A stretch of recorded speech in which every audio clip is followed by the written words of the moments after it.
The live TV, सच सबसे आगे।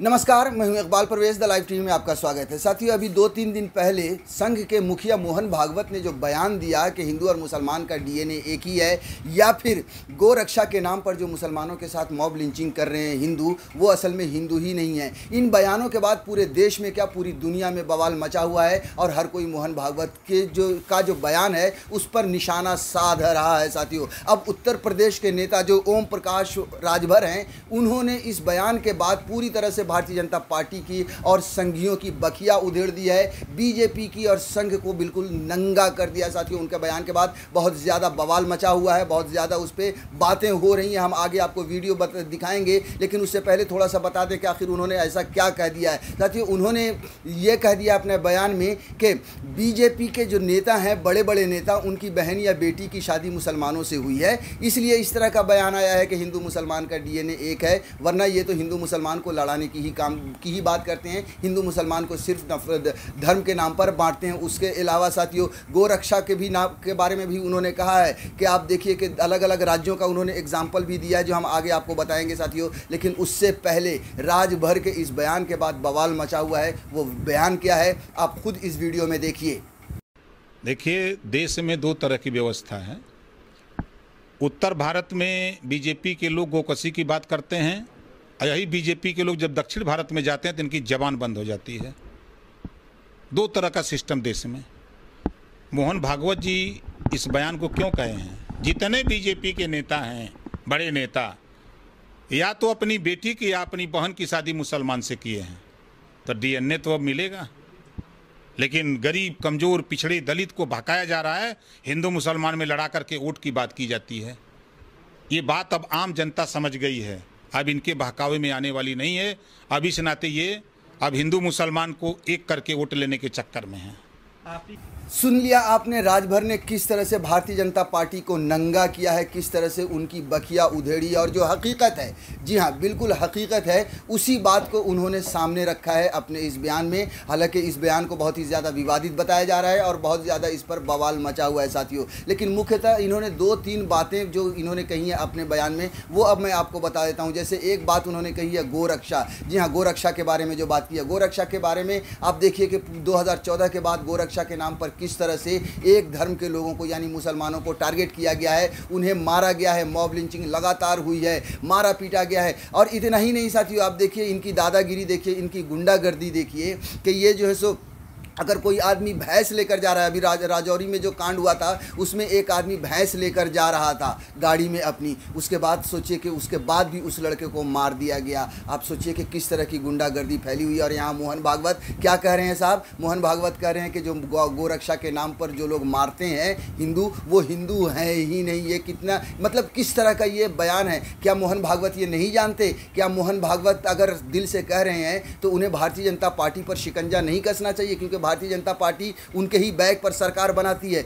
क्या मोहन भागवत ये नहीं जानते कि गोरक्षा के नाम पर जितनी हत्याएं हुई हैं, किसी को भी सज़ा मिली है? क्या मोहन भागवत ये नहीं जानते कि गोरक्षा के नाम पर जो हत्या करता है, मॉब लिंचिंग करता है, वो जब जेल से बाहर आता है तो भारतीय जनता पार्टी के नेता उसे फूल माला पहनाकर उसका स्वागत करते हैं, मिठाइयाँ बांटी जाती हैं। ये सब मोहन भागवत जानते हैं, मगर ये पॉलिटिक्स की बातें हैं। सिर्फ और सिर्फ अपनी छवि सुधारने के लिए मोहन भागवत ने इस तरह का बयान दिया है साथियों। और राजभर ने जो एक बात कही है कि उत्तर भारत में ये गोरक्षा के लिए हंगामा करते हैं, लोगों को मारते हैं, लेकिन जब दक्षिण भारत में जाते हैं तो इनका गोरक्षा ख़त्म हो जाता है। जी हाँ, हकीकत बात यह है कि आप देखिए कि जैसे गोवा में भारतीय जनता पार्टी की सरकार है, पिछले 5 सालों से चली आ रही है। वहाँ पर इन्होंने गोरक्षा के नाम पर कानून क्यों नहीं बनाया? वहाँ पर बीफ बैन क्यों नहीं किया? ये बड़ा सवाल है। जहाँ पर आप देखिए, आप उत्तर प्रदेश में बीफ बैन है और लोगों को मारा पीटा जाता है, लेकिन गोवा में इन्होंने बीफ बैन इसीलिए नहीं किया क्योंकि उन्हें वहाँ पर सत्ता चाहिए। अगर वहाँ पर बीफ बैन करेंगे, वहाँ पर गोरक्षा के नाम पर किसी को मारेंगे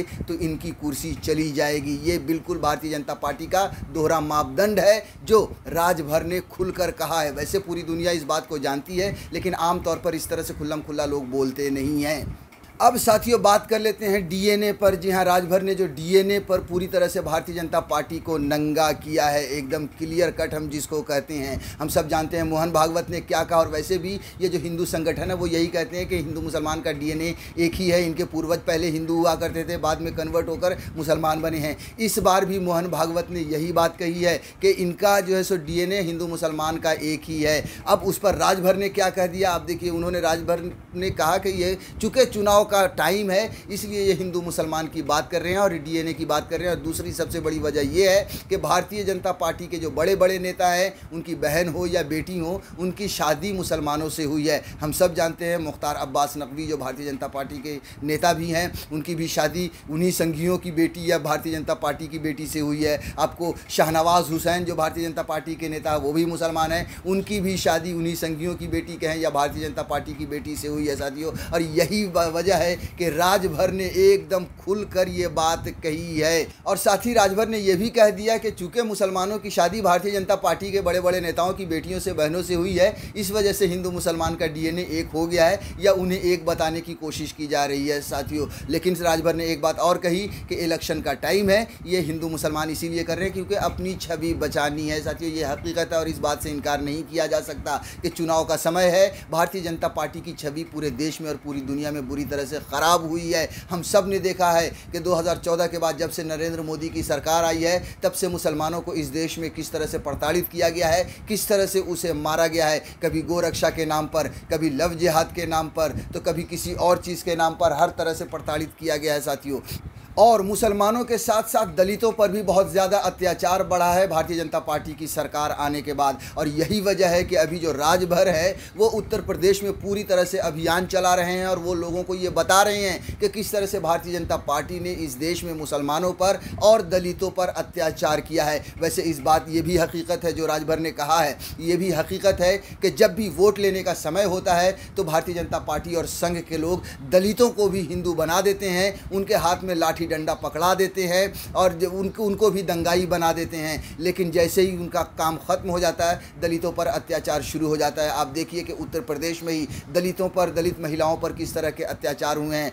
हाथरस की घटना आपको याद ही होगी, एक दलित बेटी के साथ किस तरह से वहाँ पर कांड होता है, किस तरह से बलात्कार होता है और उसे भारतीय जनता पार्टी की सरकार और उत्तर प्रदेश की पुलिस किस तरह से बचाने की कोशिश करती है साथियों। यहाँ तक कि वहाँ के लोग जो ऊंची जाति के लोग हैं वो लोग किस तरह से डराने धमकाने के लिए मैदान में पहुंच जाते हैं दलितों को। तो ये हालत है उत्तर प्रदेश में भी दलितों की या पूरे देश में दलितों की। और उसी के खिलाफ वही जो अत्याचार है उसी के खिलाफ राजभर ने अभियान छेड़ रखा है और सीधे सीधे कहा है कि चुनाव का समय है, इसलिए ये जो है सो दलितों को भी हिंदू मान रहे हैं। चुनाव खत्म होने के बाद दलित दलित रहेगा और ये जो है सो श्रेष्ठ रहेंगे। कुल मिलाकर साथियों राजभर ने जो ये बयान दिया है उससे पूरे देश में खलबली मची हुई है, पूरे देश में कोहराम मचा हुआ है। लोग इसे विवादित बयान बता रहे हैं, लेकिन इस बात से इनकार नहीं किया जा सकता कि राजभर ने अपने बयान में जो कुछ भी कहा है वो सत्य है और बिल्कुल 100% सही है। द लाइव टीवी, सच सबसे आगे।